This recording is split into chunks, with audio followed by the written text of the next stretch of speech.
First of all, congratulations from 2circus.net on getting elected to Bihar Legislative Assembly and also being inducted in the Council of Ministers. I am Mumtaz Falahi from 2circus.net. Ma'am, you have been appointed as Minister for Social Welfare. What is your priority, in fact, what is your plan? What are you going to do? Our department is very, very large. There are lots of concerns in this department. Main things are ICDS. We have a Directorate for Integrated Child Development System, which is this commonly known as the Anganwadi system. जिसमें food material is taken is procured and it is distributed to children in nearly every village in Bihar, every panchayat. And then we have a Directorate for Social Welfare which deals with children and women's issues. Then we have a Directorate for Social Security which deals with pensions, handicapped pensions. I shouldn't call it handicapped actually. It deals with pension for disabled people. It gives pensions to old people and widows. Then we have a lot of other schemes running from our department, such as Mukhyamantri Kanya Vivah Yojana, Mukhyamantri शिशु कन्या कुछ है पैदाइश का है ना तो उसका है. Then we have lots of other things in Kabir Anteshti Yojana, which is money for BPL people who have died, money to do the last rites of BPL people who have died. Then there are lots of other schemes. Then lots of schemes for disabled people, in which they get pension or they get their materials such as wheelchairs and they get artificial limbs and crutches, etc. Then we have we have a corporation for women's development corporation, where women are encouraged via NGOs to have some kind of business or something. They are encouraged to have businesses to keep their money, sort of a kitty where they can all save their money, and then anyone who requires money for some kind of emergency, they can draw money from that kitty. Then this is SAG. Then and hand in hand they are also taught some kind of a craft or something, such as beekeeping or honey, honey making, candle use. When they are also taught mushroom growing and all that, there are some specialized things. And then we also have short stay home for women. We have homes for children who are below 18 and who have done some crime. Juvenile, they are known as observation homes. Then we have juvenile justice boards, where special courts are held to hear such children's cases. In your very first statement after assuming office, you said that you are going to restructure or rather reform the Anganwadi center. What is your exact plan? Yeah, right now we have the system for running the Anganwadi. Everything is in place, very good system and everything. But the powers of the people are not properly clarified in the rules. There is a very good system. There is a beneficiary sabha, and that sabha is supposed to take care of all their schemes and their money and their the food material that has to be distributed, all this. But their power is not clearly defined. So what happens is that all their power is seized by the heads, sort of Adhyaksh and the Anganwadi Sevika, and then they misuse those powers.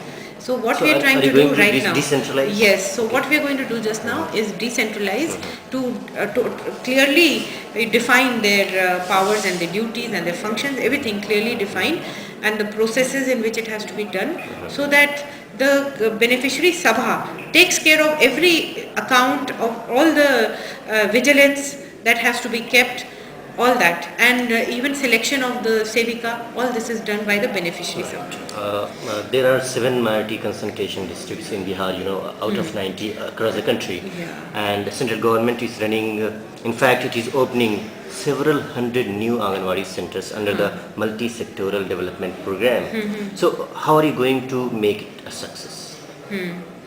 Actually, that system is not with us. That is with the Home Department. Okay. They are the ones who have to deal with all the special benefits for the minorities. Yeah. Right Just now, you mentioned that Anganwadi centers comes under your ministry. Yeah. So the central government is opening several hundred new Anganwadi centers Yes, under yes. MSDB. Yes. I think that will come also under your scheme, under your ministry. No, they have to do that on their own, because right now we need hundreds, thousands of Anganwadi centers. Yeah. You know, so that is entirely different scheme, and the Home Department is right now. They are the ones who have to Right. handle that. You have been given a very good, I think, portfolio for social welfare. You know, my Muslims as the largest minority here in Bihar as well as in India, the most backward educationally, socially, economically. How are you going to make your agenda or priorities inclusive, taking all the sections of society? Because actually we have to do good work, Right. and if good work is done in every panchayat, in every block, in every district, then there will be no problem of any inclusion. There will be no problem of inclusion, because everybody is included in that. Right. What we have to do, everybody, and we are going to do it all very fairly, obviously, so that everybody who is needy benefits from it. Right. Just brief two questions. Your personal. Your in fact significance of becoming a minister. You are a well-educated person. In fact, Delhi University graduate and Menda House graduate. You came to light through your RTI activism. Recently, you fought the election, assembly election, and got the ministry also. How do you think all these developments in terms of Muslim women empowerment? This has nothing to do really with Muslim women empowerment, because what I believe in is that you have to work. You can't just sit there and keep on begging that please drop something for me from somewhere. People have to work hard. They have to work and show their mettle. And I wasn't really concerned that I don't have this post and I don't have that, and I was still working without getting any remuneration, without getting any kind of post. I was working, and I think that is what people should remember, that they have to show their mettle. They have to work regardless of whether they are getting some salary or not, because there's so much to do, and government can't possibly be paying giving a post to everybody who's working and give this thing. So basically, if people work hard, they will reach wherever they want to reach. And this was, of course, a dream that if I could possibly get a place like that. And somehow it happened. That's just a lucky break. I won't call it Muslim empowerment. Has become so great now that now Muslim women will be coming. But definitely this government is giving a lot of they're giving a lot of attention towards this problem. Right. You got thunderous applause, in fact, at your swearing in ceremony on 26th November, when your husband and Special Secretary to Governor Mr. Amanullah called you to take oath. What was your feeling at that time of moment?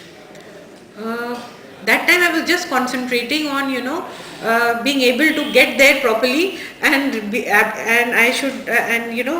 able to read what I had to read properly. I was just concentrating on that. I wasn't thinking about anything. And a lot of other ministers sitting with me, they were all cracking jokes that now this is going to be a very historical moment, and they were all laughing and talking about it. But I was just too nervous. I was just thinking of what I had to do. Just one last question. When Parveen Amanullah, the daughter of the stalwart Babri Masjid movement leader, Mr. Sayyid Shahabuddin, was taking oath, the stalwart of Ram Mandir movement, Mr. L.K. Advani, was sitting on the stage. He was a mute spectator. How do you describe this occasion? It was just a cycle of time, a luck, or you can say a political coincidence or political incident? Yeah, I could call it just a political coincidence. Nothing is planned in these things, and it just happened. Okay.